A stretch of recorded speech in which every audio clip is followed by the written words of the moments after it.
অন্যরূপে বোলপুরের দ্বিতীয় পর্ব। একরাশ ভালো লাগা আর একটা সুন্দর সকালের সাথে শুরু হলো আমাদের বোলপুরের দ্বিতীয় দিন।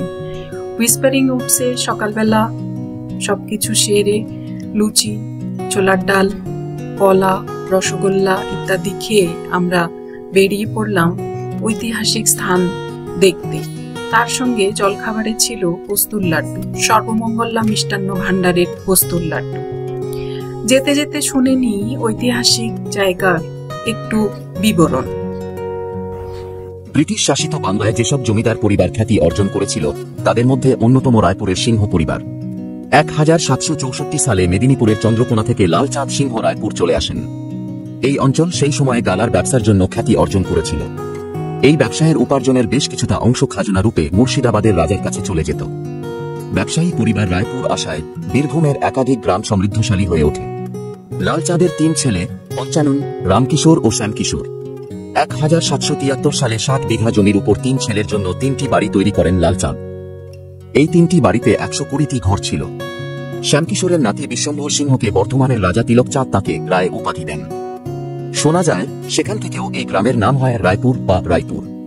ইতিহাস থেকে জানা গিয়েছে 1780 থেকে 90 সাল নাগাদ বীরভূম জেলার রায়পুর গ্রামের অজয় নদের তীরে ভাগে ভাগে তৈরি হয় রায়পুরের রাজবাড়ি। মেদিনীপুরে চন্দ্রকোনা থেকে প্রায় 1000 তাঁত শিল্পীকে নিয়ে বীরভূমের রায়পুর গ্রামে চলে এসেছিলেন লালচাঁদ সিংহ। জনশ্রুতি রয়েছে বর্গী আক্রমণের হাত থেকে বাঁচতেই সেই সময় তিনি বীরভূমে চলে এসেছিলেন। তবে জমিদারিত্ব শুরু করেছিলেন তাঁর ছেলে শ্যামকিশোর সিংহ। এই শ্যামকিশোর সিংহের 3 ছেলে জগমোহন, ভুবনমোহন ও মনমোহন সিংহ। মনমোহন সিংহের 3 ছেলে নীলকণ্ঠ, শ্রীকণ্ঠ ও স্মৃতিকণ্ঠ সিংহ। কবিগুরু রবীন্দ্রনাথ ঠাকুরের জীবন স্মৃতিতে এই শ্রীকণ্ঠ সিংহ শ্রীকণ্ঠবাবু নামে উল্লিখিত রয়েছে। মহর্ষি দেবেন্দ্রনাথ ঠাকুর তাকে শান্তিনিকেতনের বুলবুল নামে আখ্যায়িত করেছিলেন। সিংহ পরিবারের বংশধর ভুবনমোহন সিংহ বোলপুরে একটি গ্রাম তৈরি করেছিলেন এবং তার নাম রাখলেন ভুবনডাঙ্গা। ভুবনডাঙ্গা কুখ্যাত ডাকাতদের ডেরা ছিল, যারা লোকদের মারার জন্য দ্বিতীয়বার ভাবত না। এর ফলে লড়াই ও বিতর্কের পরিস্থিতি তৈরি হয়ে গিয়েছিল, কিন্তু ডাকাতদের নেতা অবশেষে দেবেন্দ্রনাথ ঠাকুরের কাছে আত্মসমর্পণ করেছিল এবং এলাকার বিকাশের জন্য তারা তাকে সাহায্য করেছিল। প্রায়ই রায়পুর রাজবাড়িতে আসতেন দেবেন্দ্রনাথ ঠাকুর। তার জন্য একটি ঘর সবসময় বরাদ্দ থাকত। জানা যায় ভুবনডাঙ্গার পুকুর সহ সংলগ্ন 20 বিঘা জমি মহর্ষিকে এক প্রকার দান হিসেবে দিয়েছিল রায়পুরের সিংহ পরিবার। পরবর্তীতে এখানেই শান্তিনিকেতন আশ্রম প্রতিষ্ঠা করেন মহর্ষি। গুপ্তধন, হ্যাঁ, এখানেই রাখা থাকতো জমিদার বাড়ির সিন্দুক। পরবর্তীকালে এটি খুঁড়ে বের করে নেওয়া হয়। কে বা কারা বার করেছে সেটি অনুমান সাপেক্ষ। চলুন ইতিহাস এর পাতায় ফিরে চলি। ইতিহাস থেকে আরও জানা গিয়েছে গুরুদেব রবীন্দ্রনাথ ঠাকুরের সঙ্গে ঘনিষ্ঠতা বাড়ে স্মৃতিকণ্ঠ সিংহের ছেলে সত্যেন্দ্র প্রসন্ন সিংহের। এই সত্যেন্দ্র প্রসন্ন সিংহ ছিলেন প্রথম ও একমাত্র ইংরেজ যিনি লর্ড উপাধি পেয়েছিলেন। এছাড়াও পরাধীন ভারতবর্ষের বিহার ও ওড়িশার গভর্নর ছিলেন সত্যেন্দ্র প্রসন্ন। রবীন্দ্রনাথ ঠাকুরের বিদেশ সফরের সঙ্গীও ছিলেন সত্যেন্দ্র প্রসন্ন সিংহ। বিশ্বভারতী বিশ্ববিদ্যালয় প্রতিষ্ঠায় তাঁর অগ্রণী ভূমিকা ছিল। অনুমান করা হয় বিশ্বভারতীর সিংহসদনের নামকরণ রায়পুর রাজবাড়ির মালিকদের সিংহ উপাধি অনুসারেই হয়েছে। সেই সিংহ পরিবারের রায়পুর রাজবাড়ি আজ ধ্বংসের মুখে। আজও ইতিহাসের সাক্ষী হয়ে দাঁড়িয়ে রয়েছে এই ভগ্নপ্রায় বৃহৎ অট্টালিকা। স্থানীয়রা সাধ্যমতো বাড়িটির রক্ষণাবেক্ষণ করেন, কারণ ইতিহাসকে বাঁচিয়ে রাখতে চান তারা। প্রায় 300 বছরের ইতিহাস নিয়ে দাঁড়িয়ে রয়েছে রায়পুর রাজবাড়ি। রক্ষণাবেক্ষণের অভাবে রাজবাড়ির অবস্থা খুব শোচনীয়। এই রাজবাড়ি প্রবেশেও নিষেধাজ্ঞা রয়েছে। তবে বোলপুর বেড়াতে গেলে দেখে আসতে পারেন রায়পুর রাজবাড়ি। রায়পুরের রাজবাড়ির একটু দূরেই রয়েছে দুর্গা দালান। চারপাশের সমস্ত বাড়িগুলি দেখে মনে হচ্ছে খুব ধুমধাম করেই এখানে পুজো হয়, দুর্গা পূজা হয়। আর ওই দুর্গা দালানের পেছনেই রয়েছে ওখানকার একমাত্র ইংরেজি মিডিয়াম স্কুল, যেখানে খুবই কম বেতনে বাচ্চাদেরকে অত্যন্ত উন্নত মানের পড়াশোনা করানো হয়।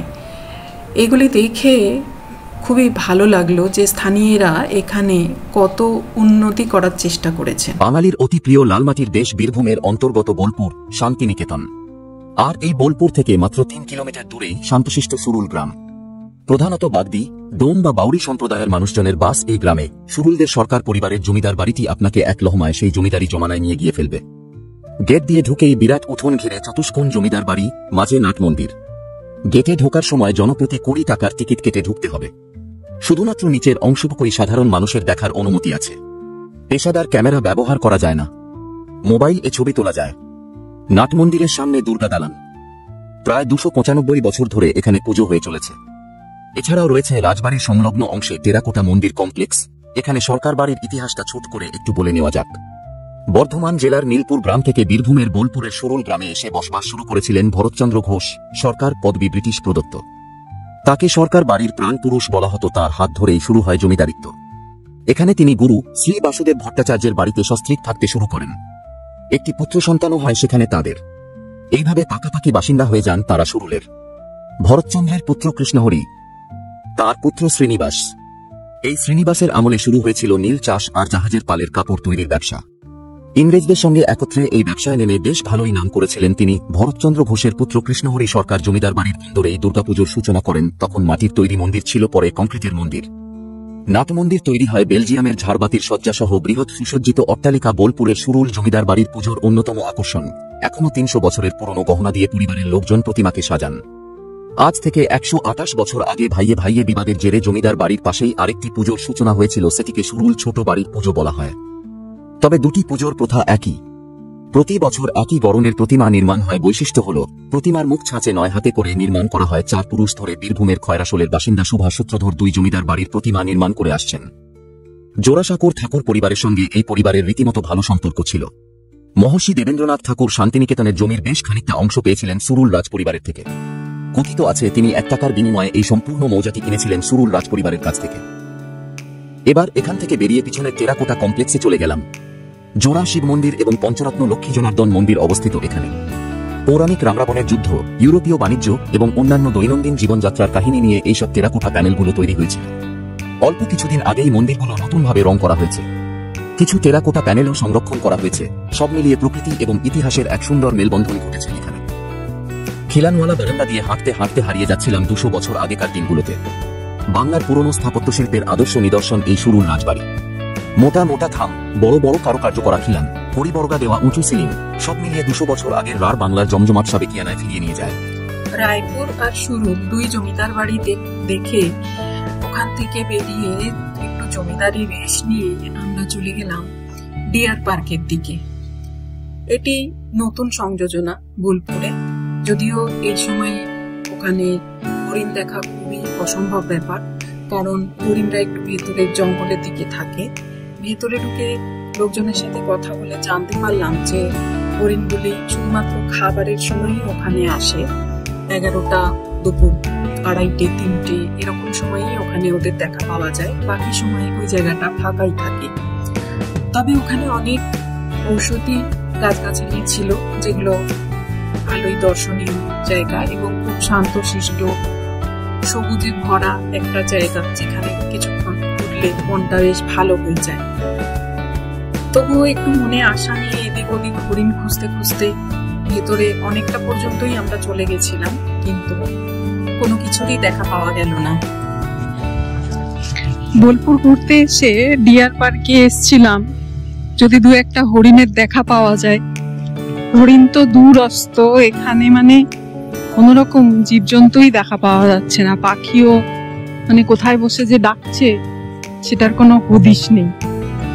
এমনি গাছপালা প্রচুর রয়েছে, বেশ সবুজ সবুজ চারদিকটা, কিন্তু অত্যন্ত গরমের জন্য হরিণগুলো সব ভেতরে ঢুকে গেছে, জঙ্গলের ভেতরে। মনে তো হচ্ছে না কিছু দেখা পাওয়া যাবে। সকাল থেকে আজকে প্রচন্ড গরম ছিল, এখন একটু মেঘ করে এসছে। যেহেতু বর্ষার সময়, সেই জন্য বৃষ্টি হওয়ার খুব বেশি সম্ভাবনা রয়েছে। তাই আর বেশিটা এদিক ওদিক না করে আমরা এখন ফেরত যাচ্ছি হোটেলে, কারণ আজকে কলকাতা ফেরত যাওয়ার আছে। সকাল থেকে অনেক ঘোরাঘুরি হয়েছে। কচ্ছপ দেখারও ছিল, কিন্তু কচ্ছপের যে জায়গাটা সেখানে ধান গাছ লাগিয়ে রেখে দিয়েছে, তাই কচ্ছপেরও দেখা পাওয়া গেল না। অতএব ফেরত হোটেল, লাঞ্চ করে কলকাতা। ডিয়ার পার্ক থেকে বেরিয়ে চলে গেলাম সৃজনী শিল্পালয়ে কিছু কেনাকাটা করতে আর বাউল গান শুনতে।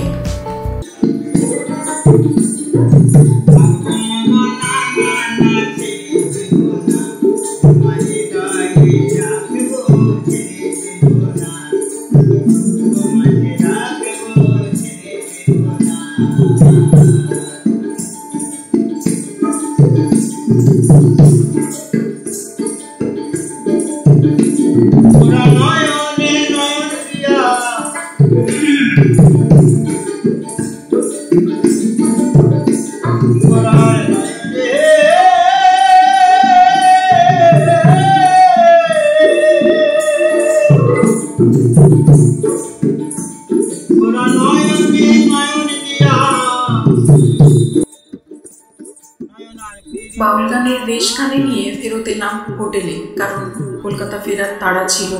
তাও ফিরতে ফিরতে আমাদের 2:30 বেজে গেল। ফেরার পথে দেখে নিলাম বাইরে থেকে সুরতেশ্বরের শিব মন্দির। খুব বড় এলাকা জুড়ে তো নয়, কিন্তু খুবই জাগ্রত।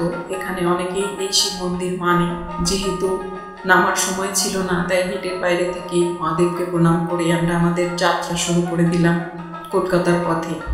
কিন্তু পেছনে ফেলে এলাম অনেক ইতিহাস, অনেক সুন্দর সুন্দর ঘোরার জায়গা আর একটা সুন্দর বাউল গান, যেগুলি বোলপুরের স্মৃতিকে আমাদের মনে সবসময় উজ্জ্বল করে রাখবে। কলকাতা ফেরার পথে ধান ক্ষেতগুলোকে আরও ভালো করে দেখার সুযোগ পেলাম। দেখতে পেলাম অজয় নদীর ব্রিজ, অজয় নদীর ওপর দিয়ে যে ট্রেনের ব্রিজ গেছে আর রাস্তার ব্রিজ, দুটোই দেখতে খুব সুন্দর লাগে। অজয় নদীর ব্রিজ পার করলেই হাইওয়েতে পড়া যাবে। হাইওয়ে ধরে নিলে আমাদের যাতায়াতের পথটা অনেক তাড়াতাড়ি হয়ে যায়। সামনে যেখানে রেল লাইন এর ক্রসিং ছিল, সেখানে আমাদের একটুখানি ট্রাফিক জ্যাম ছিল, সেই জন্য আমাদের প্রায় আধ ঘন্টা মতো দেরি হয়েছে। তাহলেও আমাদের যাত্রাপথটা খুবই সুগম ছিল, কোনো অসুবিধাই হয়নি আমাদের পৌঁছতে। আমরা বেরিয়েছি প্রায় 3:30। কলকাতা ফিরতে ফিরতে আমাদের প্রায় 7:30 বেজে গেছে। অনেকগুলি গাড়ি পার করে, ট্রাক পার করে, এই ট্রাকটা, বিশেষ করে এই ট্রাকটা ভিডিও তোলার কারণ হচ্ছে এই ট্রাকটায় এত ধুলো লেগেছে যে এর নাম্বার প্লেটটা পর্যন্ত ভালো করে দেখা যাচ্ছিল না। এমনিতে ট্রাকের পেছনে লেখা থাকে লো হর্ন, সেটাও দেখা যাচ্ছিল না। আমরা সবাই পরিশ্রান্ত হয়ে ঘুমিয়ে পড়লেও আমাদের সঙ্গে সুটি কাজু মহারাজ সেই শটান সবসময় বসেছিল আর চারপাশের দৃশ্য দেখে যাচ্ছিল। সবুজ ধান ক্ষেত, জলে ভরা পুকুর দেখতে দেখতে আমরা এগিয়ে চললাম কলকাতার পথে। ফেলে এলাম কিছু ইতিহাস, যেগুলো আমাদের অনেকেরই অজানা, যে শান্তিনিকেতন গড়ে ওঠার পেছনে যাদের অনেক অবদান রয়েছে তাদের নামগুলো আমরা প্রায় ভুলেই গেছি, আমাদের স্মরণের অতলে তলিয়ে গেছে। দেখতে দেখতে সন্ধ্যের নাগাদ আমরা পৌঁছে গেলাম শক্তিগড়ের ল্যাংচার দোকানে। সেখানে আমরা ল্যাংচা, সিঙ্গাড়া ইত্যাদি সহকারে একটু বিকেলে খাবার দাবার খেলাম। খেয়ে আমাদের পশুটিকে একটুক্ষণ এদিক ওদিক ঘুরিয়ে নিয়ে আমরা আবার চলতে শুরু করলাম কলকাতার পথে। কিছুদিন আগে ল্যাংচা নিয়ে খুব সমস্যা দেখা দিয়েছিল এবং অনেক জায়গায় রেড হয়েছিল ফুড ডিপার্টমেন্ট থেকে। তারপরে এনারা খুব সুন্দর করে পরিষ্কার পরিচ্ছন্নভাবেই এখন ল্যাংচা তৈরি করেন এবং এগুলো খুব সুস্বাদু। আমরা ল্যাংচা ছাড়াও সীতাভোগ নিয়েছিলাম, বেশ ভালো খেতে ছিল। ল্যাংচা ভবনগুলো পার করে আবার আমরা উঠে পড়লাম হাইওয়েতে। ডানকুনি পার করে আমরা একটু তাড়াতাড়ি যেতে চাইছিলাম, কারণ রাত্রিবেলা বেশি দেরি হয়ে গেলে এই রাস্তায় ট্রাক ছেড়ে দেয়, তখন জ্যাম হওয়ার সম্ভাবনা থাকে। তাই জন্য আমরা যাতে তাড়াতাড়ি কলকাতা পৌঁছতে পারি, তাই গাড়ি প্রায় 180 নিচে তো চলছিলই না। হাইওয়ের দুধারে লাইট জ্বলে উঠলো যতক্ষণে আমরা ডানকুনি পৌঁছলাম। ডানকুনি টোল প্লাজা পার করে আস্তে আস্তে আমরা দক্ষিণেশ্বরের দিকে এগিয়ে চললাম। বোলপুরে সৃজনী শিল্পালয়েও সোনাঝুরির হাটের মতো অনেক জিনিসপত্র পাওয়া যায় এবং সেগুলোর দাম সোনাঝুরির হাটের মতোই একই, খুব বেশি তফাৎ নেই দুটোতে। কিন্তু দেখতে ভালো লাগে। সৃজনী শিল্পালয়ের ভিতরে অনেক কিছু দেখার জিনিস আছে। আস্তে আস্তে এগিয়ে চলেছি বালি ব্রিজের দিকে। কিছুক্ষণের মধ্যেই আমরা দক্ষিণেশ্বর মন্দিরের কাছাকাছি পৌঁছে যাব। প্রায় 6:30 নাগাদ আমরা দক্ষিণেশ্বরের ব্রিজ পার করেছি, বালি ব্রিজ বেরোচ্ছি। পা দিকে দক্ষিণেশ্বরের মন্দির দেখা যাচ্ছে। মায়ের মন্দিরে দূর থেকে প্রণাম জানিয়ে আমরা ধীরে ধীরে আমাদের বাড়ির পথে হতে লাগলাম। এয়ারপোর্টে গেলে সাধারণত দেখা ছাড়াও অনেক কিছু দেখার আছে, অনেক কিছু জানার আছে, সেগুলি দেখতে বেশ ভালোই লাগে। পার করে এলাম দক্ষিণেশ্বর। এয়ারপোর্টের রাস্তা ধরে গাড়ি চোর প্রথমে এগিয়ে ধীরে ধীরে প্রায় 6-7টা নাগাদ আমরা নির্দ্বিধায় নির্বিঘ্নে বৃষ্টি বাদল ছাড়াই বাড়ি পৌঁছে গেলাম। ভিডিওটি ভালো লাগলে লাইক শেয়ার অবশ্যই করবেন এবং এই প্রথম পর্বটি দেখতে ভুলবেন না। ধন্যবাদ।